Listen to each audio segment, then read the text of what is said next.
Je suis heureux de vous retrouver pour une nouvelle vidéo. Cette vidéo s'intitule « La foi vivante ». Qu'est-ce que c'est la foi selon la parole de Dieu? Pour cela, nous allons lire Hébreux chapitre 11, verset 1. Or, la foi est une ferme assurance des choses qu'on espère, une démonstration de celles qu'on ne voit pas. Mais que veut dire ferme assurance? Pour cela, nous allons voir la composition de ces deux mots individuellement afin de pouvoir comprendre ce que le Seigneur veut que l'on comprenne. Le premier mot, ferme, qui se tient sans fléchir ni chanceler, qui a de l'assurance. Vous voyez, vous vous tenez droit comme un arbre. Vous avez de l'assurance. Peu importe ce qui se passe, vous ne bougez pas.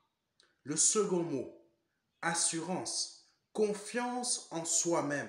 Il est très important d'avoir confiance en soi-même quand on a une foi vivante. Ça veut dire quoi? Ça veut dire tout simplement qu'on a confiance sur le chemin sur lequel on marche. Donc ce chemin est le chemin de Christ.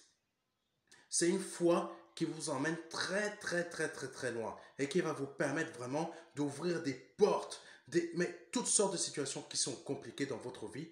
Si vous avez vraiment confiance en vous-même sur le chemin qui est Christ, vous allez voir des miracles dans votre vie. Donc, nous pouvons lire ce verset aussi comme cela, après avoir compris vraiment la signification de ces deux mots. Sans fléchir, ni chanceler, j'ai la certitude que les choses que j'espère sont assurément déjà réalisées. Car elles passent de l'invisible au visible. C'est de la pure confiance. C'est de l'assurance. La foi n'est pas un outil dont on se sert quand on en a besoin. La foi est exactement au même niveau que la respiration chez l'être humain. C'est-à-dire que c'est nécessaire à la vie de notre esprit tant que nous sommes sur terre. Car il est écrit que sans la foi, on ne peut lui être agréable. Lisons Hébreux chapitre 11, verset 26. Or, sans la foi, il est impossible de lui être agréable, car il faut que celui qui s'approche de Dieu croit que Dieu existe et qu'il est le rémunérateur de ceux qui le cherchent. Amen. Si nous ne faisons pas preuve de foi, comment le Saint-Esprit peut-il habiter en nous? Cela est impossible. Donc si le Saint-Esprit n'habite pas en nous, comment pouvons-nous naître de nouveau? Très bonne question. Par cela, nous comprenons que la foi est comme l'oxygène dans notre corps, comme notre corps en a besoin. Le Saint-Esprit se sert de notre foi pour nous amener à comprendre que nous devons passer du domaine religieux au domaine de la vie et la liberté qui est en Jésus-Christ. Si notre foi est religieuse, notre vie l'est aussi. C'est vrai. Si on a une foi religieuse, votre vie est religieuse. Mais c'est la vérité. Donc il n'y aura pas de miracle. Si notre foi est morte, notre vie l'est aussi. Il n'y a pas de miracle. C'est important d'avoir une foi vivante. Abandonnez la religion. Vivez votre foi en Jésus-Christ. C'est important. À cette étape du message, nous comprenons les enjeux de la foi. Mais voici un verset très important. Hébreux chapitre 10, verset 38. Et mon juste vivra par la foi. Mais s'il se retire, mon âme ne prend plus plaisir en lui. Par ce verset, je souhaite vous emmener à comprendre et à réveiller votre esprit.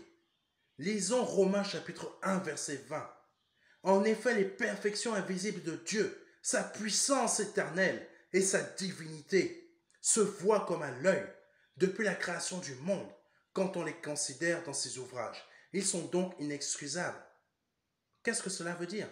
L'apôtre Paul dit tout simplement que nous voyons avec nos yeux comment la terre est vivante, ainsi que la faune et la flore. Puis nous voyons aussi l'univers et les autres planètes, et tout ce qui existe dans l'espace. Donc comment pouvons-nous dire ou penser que Dieu n'existe pas, ou que ce n'est pas lui qui a créé tout ce que nous voyons de nos yeux. C'est pourquoi notre foi doit devenir vivante pour tous les jours.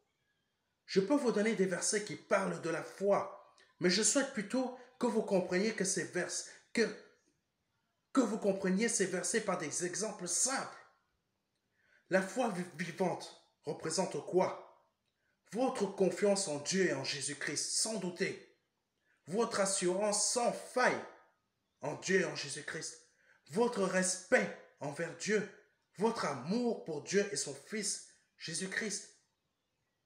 Les épreuves sont un moyen pour Dieu de mesurer et d'améliorer notre foi. Lisons 1 Pierre chapitre 6 verset 1 Pierre chapitre 1 verset 6 à 9. C'est là ce qui fait votre joie.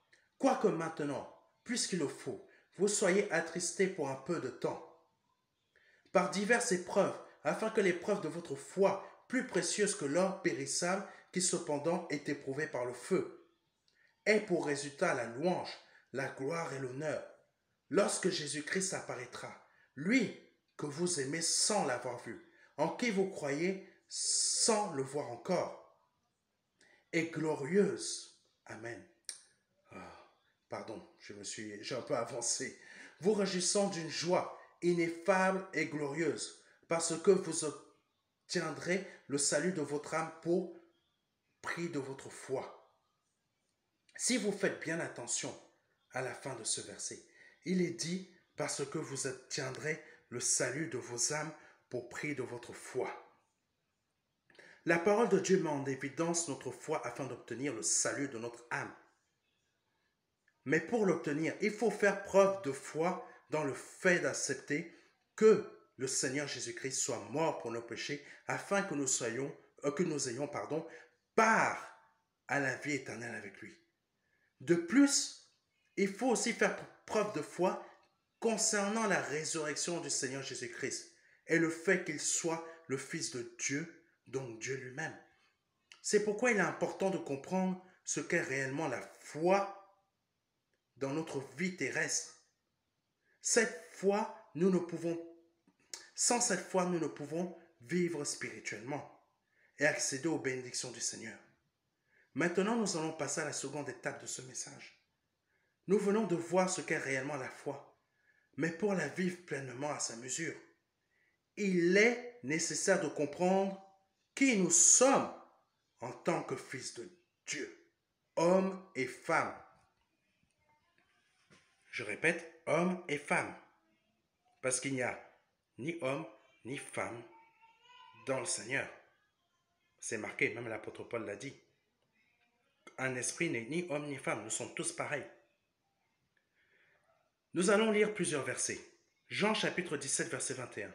Afin que tous soient un comme toi, Père, tu es en moi et comme je suis en toi. Afin qu'eux aussi soient un en nous, pour que le monde croie que tu m'as envoyé. Éphésiens chapitre 3, verset 17 à 19. En sorte que Christ habite dans nos cœurs par la foi, afin qu'étant enracinés et fondés dans l'amour, vous puissiez comprendre avec tous les saints quelle est la largeur, la longueur, la profondeur et la hauteur, et connaître l'amour de Christ qui surpasse toute connaissance, en sorte que vous soyez remplis jusqu'à toute la plénitude de Dieu. Toute, mais vraiment toute la plénitude. Ne vous limitez pas, la foi ne limitez pas votre foi, qu'elle soit réellement vivante. 2 Pierre chapitre 1 verset 4, lesquels nous assurent de sa part les plus grandes et les plus précieuses promesses, afin que par elles vous deveniez participants de la nature divine, en fuyant la corruption qui existe dans le monde par la convoitise. Psaume 82, verset 6. J'avais dit, vous êtes des dieux, vous êtes tous des fils du Très-Haut. Amen.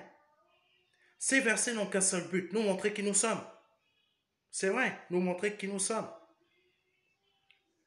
Premier point, tous un avec le Père et le Seigneur Jésus-Christ. C'est l'amour d'une famille, l'unité parfaite.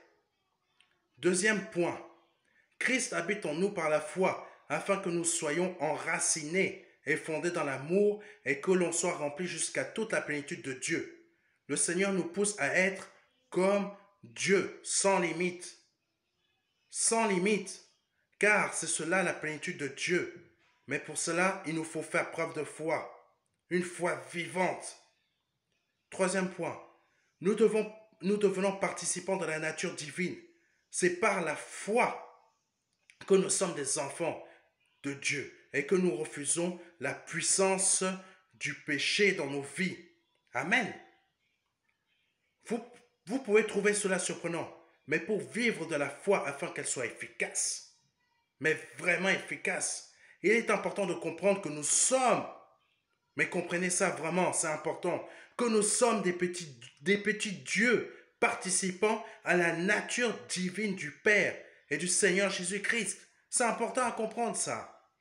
Notre Seigneur et frère Jésus-Christ, en sa capacité de premier-né, nous a montré comment marcher avec le Saint-Esprit sur terre afin de rester constamment en communion avec le Père sans péché. Amen. Dès que vous acceptez de donner votre vie à Jésus-Christ, votre nature change afin de devenir comme celle de Jésus-Christ. Vous quittez la loi du péché pour vous lier à la loi de Christ. Amen. Amen.